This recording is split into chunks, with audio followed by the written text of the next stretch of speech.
Hi, I'm Siog Moore, owner and founder of Little Land Montessori Nursery. We opened in 1994, so 26 years. Our first teacher, Bernadette, was a Montessorian, and at the time I knew nothing about Montessori and she was totally passionate about it. And it's been so easy to follow up with it. It's very consistent, as she educated me at the time, is a holistic system of education that looks at every aspect of the child, from physical, emotional, psychological, spiritual, cognitive. It takes everything into consideration, and each Montessori class has 6 areas in it, 6 areas of learning. And wherever you go in the world, if you go into an early years Montessori class, it should look similar. And they will all have a practical life area, a sensorial area, a language and maths area, a cultural area, and an area for creativity. And each area of learning blends in with the other. Montessori has served us very well. We've always been able to have teachers who were well trained and would be able to work with each other, even if a teacher came in the middle of the year or from another country. Because of the consistency of Montessori, it worked really well.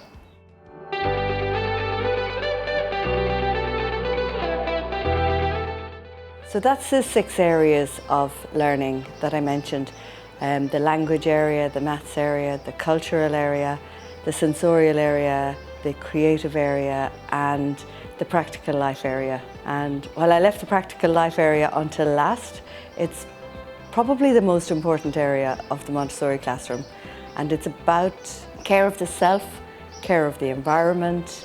You'll find the children pouring, spooning, beading, threading, sock sorting, and doing things that they could also do at home, doing things that have translated really well into activities for parents during this time of COVID-19 and quarantine, when they've had to be at home. We've been able to adapt the practical life areas of the classroom into activity plans that we sent the parents every week.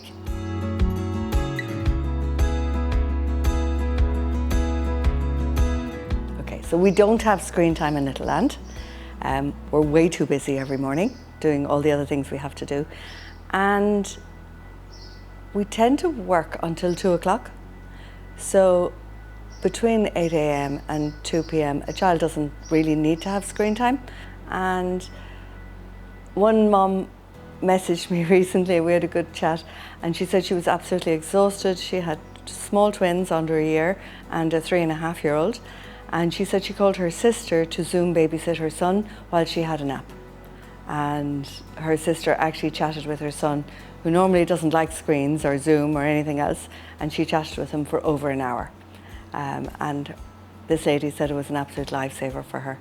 So there are total benefits to screen time. Don't feel guilty if you have to use it. Try not to overuse it. Overusing can cause, I've got a lot of reports from parents saying that their children's behaviour deteriorates when they have too much screen time, so that it's much better now that they'll go out for a walk or a jump on the trampoline, or if they don't have a trampoline, a jump, a little exercise class at home, if it has to be in front of the screen, but it's an exercise class, it's giving energy.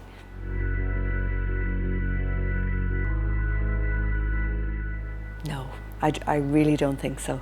I'm all ears for the science. I love science. I'm a nurse by profession, and there is no solid evidence that children are suffering from COVID-19.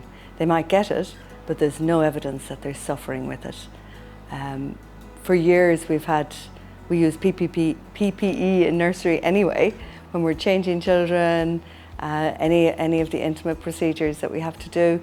We'll always wear gloves and an apron, and we've managed infection, or to prevent the spread of infection, forever really. Washing hands is part of our norm, and teaching children, we spend one of the weeks in September, we spend teaching children how to wash their hands properly, and we revise that every month, but we also revise it as we're washing hands before snack every day.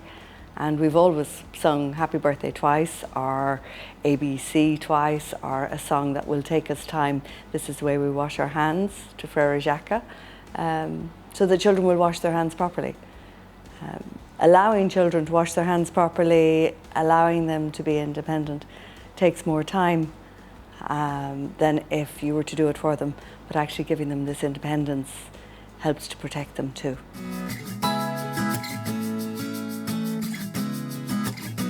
They come in the morning, I see the sand pit so they can play in the playground, and then come into the classroom. They can play with Play-Doh, also sand trays, all of the Montessori equipment that we see here around us, painting, singing, music and movement, story times, circle times, building with Lego and Duplo, role play. It's a whole world for little people. And children, when they're playing with each other, which is the important part of being in nursery, that they're playing with each other, they learn how to negotiate life. They learn how to intuit how other people are feeling and what's the best response. They learn how to share, they learn how to take turns, they learn how to wait patiently, they learn how to listen, because that story is really interesting if you actually listen.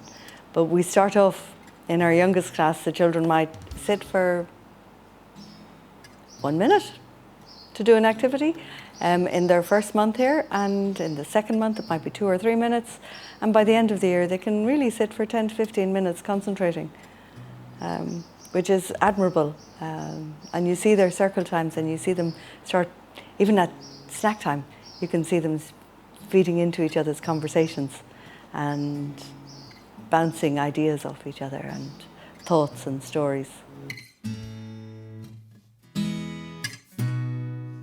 Yes, we do. We're basically English, and then from the get-go we introduce Arabic. Every child is exposed to Arabic. Some children, some parents are a little bit worried about them learning Arabic, but once they meet Rania and they see how much the children love Rania, and then they see how much the children love Arabic, they're quite delighted with it. Not long after they start here, they'll be singing Happy Birthday in Arabic. They'll be counting up to 10 in Arabic, because when we count the number of children in the class, we'll count in English, we'll count in Arabic. In term 2, we introduce French, and in term 3, we introduce Spanish. They're social introductions to language. Remember, the children are under 4. So the children will learn greetings, counting, songs, familiar songs, like Frère Jacques, good morning song in Spanish, and counting again. It's quite impressive at the end of the year when you hear them singing in 3 or 4 different languages. We have Step Up Academy come in and do Kinder Gym and Kinder Dance twice a week after nursery hours, and the children really enjoy that. We don't do too much after school activities because they're pretty tired by the time it comes to 12:30, and really they need their lunch, they need a nap, and then to kind of chill for the afternoon.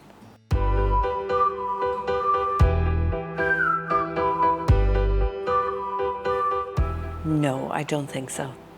Unless they're sitting in front of a screen all day, not doing anything. But if parents are taking on to allow their child to join in activities at home, then their child is learning. Children can't help but learn. So if you're setting a table for 3 people, so child, mom and dad, then the child learns to count 3 knives, 3 forks, 3 spoons, 3 plates, 3 placemats, and the child can add these things up. The child can pour and measure, and they're learning mathematics immediately. They're learning science. We have put out 180 videos, I think, for the parents in the last couple of months. So if they want to find an activity to do while they're setting the table or preparing lunch, or how to involve their child in making pancakes, it's there. It's all in our YouTube channel. So no, I don't think children need to be worried. Some parents are worried that their children won't have the academics. They're not able to read, they're not able to write their name, they're not able to write their numbers. We prepare the children here, and parents can do it at home as well, by developing their fine motor control.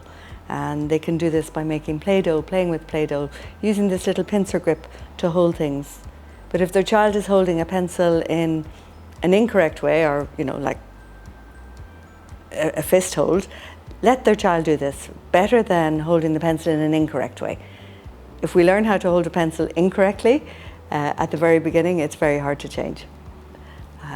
But the children, once they have the foundation skills of having the fine motor control, having the strength in their fingers, having the concentration, they're very well able to learn to read and write really quickly.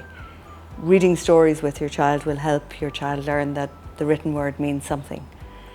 Allowing your child to write in sand, draw pictures, do mark making, and again, there are millions of activity on the internet. And again, our videos will show the children, the parents and children, lots of examples of how they can develop these skills.